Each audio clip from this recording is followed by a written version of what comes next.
Hi అండి, వాణి కిచెన్కి స్వాగతం. ఈరోజు ఎగ్ కర్రీ, ఎగ్ మసాలా గ్రేవీతో ఎలా చేసుకోవాలో మనం ఈ వీడియోలో చూద్దామండి. చుట్టాలు వచ్చిన కూరగాయలు లేనప్పుడు ఇలా ట్రై చేయండి, చాలా చాలా బాగుంటుందండి. ఎగ్ తినని వాళ్ళకి చాలా ఇష్టంగా తింటారు, చాలా బాగుంటుందండి. దీనికోసం ఈ కర్రీ కోసం నేను ఉల్లిపాయలు ఒక హాఫ్ కేజీ వరకు సన్నగా తరిగి తీసుకున్నానండి. ఎంత సన్నగా తరిగితే అంత మంచిగా మన గ్రేవీ అవుతుందండి. తర్వాత ఒక 2 స్పూన్ ఆయిల్ వేసుకున్నాక చూడండి, ఈ ఎల్లిపాయలని నేను ఆయిల్లో మంచి ఫ్రై చేసుకోవాలండి. మనం లైట్గా గోల్డెన్ బ్రౌన్ కలర్లోకి వచ్చేంత వరకు ఉల్లిపాయలు ముక్కలు ఫ్రై చేసుకోవాలి. ఎంతో టేస్ట్గా బాగుంటుందండి, చాలా చాలా చాలా టేస్ట్గా ఉంటుందండి.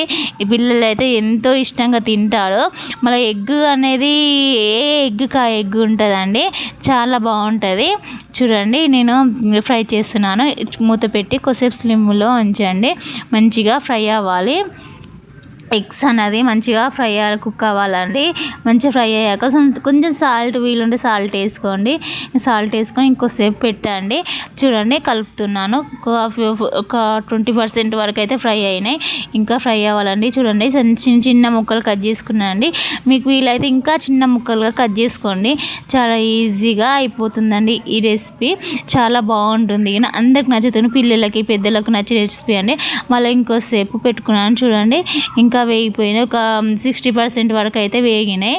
ఇందులో మనము పసుపు, అల్లం వెల్లుల్లి పేస్ట్ వేసి కలపండి. చూడండి, నేను అల్లం వెల్లుల్లి పేస్ట్, పసుపు వేసాను.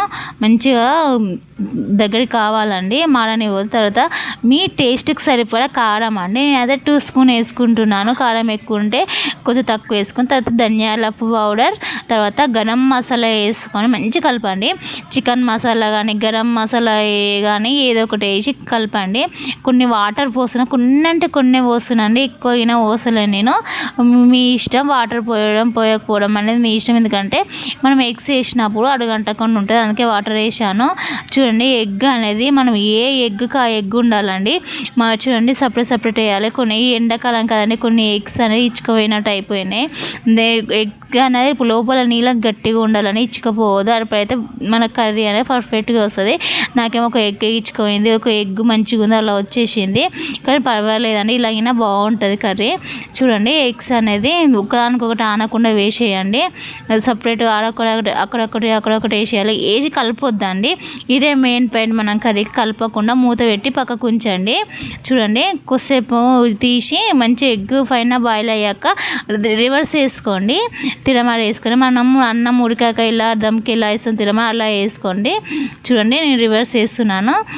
చాలా మంచిగా ఉడుకుతుందండి. లోపల నీలంగిన ఏ ఎగ్కి ఆ ఎగ్ వస్తుందని చూడండి, మీకు చూస్తుంటేనే అర్థం అయి ఉండాలి. చూడండి, చాలా బాగా వస్తుంది ఎగ్ అయితే. చూడండి, ఆల్మోస్ట్ మనకు ఎగ్ కర్రీ అయిపోయింది. ఒక గిన్నెలోకి తీసుకుంటున్నాను. ఎంతో టేస్టీగా రుచిగా ఉండే ఎగ్ కర్రీ రెడీ అండి. చికెన్ కన్నా బెటర్ అండి. చికెన్ తినే వాళ్ళకి ఈ ఎగ్ కర్రీ తినొచ్చు, చికెన్ తినలేరు. చికెన్ కన్నా ఎగ్ కర్రీ బాగుంటుందండి, చాలా చాలా టేస్టీగా ఉంటుంది. ఇది చూడండి, ఏ ఎగ్కి ఆ ఎగ్ ఉంటుందని చూస్తుంటేనే నోట్లో నీరు ఉడుతుంది, చాలా బాగుంది. పిల్లలు అయితే ఒక్కసారి చేసి వదిలిపెట్టారు. చూడండి, ఏ ఎగ్కి ఆ ఎగ్ ఉంది. ఎగ్ అయితే అసలు ఇచ్చగొట్టలేదు, ముక్కలు చేయలేదు, చాలా బాగా వచ్చిందండి ఎగ్ కర్రీ అయితే. చూడండి, అన్నంలో కలుపుకొని తిందాం, ఎంత టేస్టీగా ఎంత రుచిగా ఉండే ఎగ్ కర్రీ రెడీ అయింది. చూడండి, ఎగ్ ఇలా చికెన్ పీస్లో ఇలా కనిపిస్తుందో చాలా బాగుంటుందండి.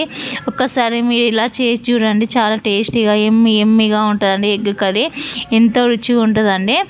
మీ పిల్లలకు మీకు బాగా నచ్చుతుంది. నా వీడియో నచ్చితే లైక్ చేయండి, సబ్స్క్రైబ్ చేయండి, కామెంట్ చేయండి. బాయ్.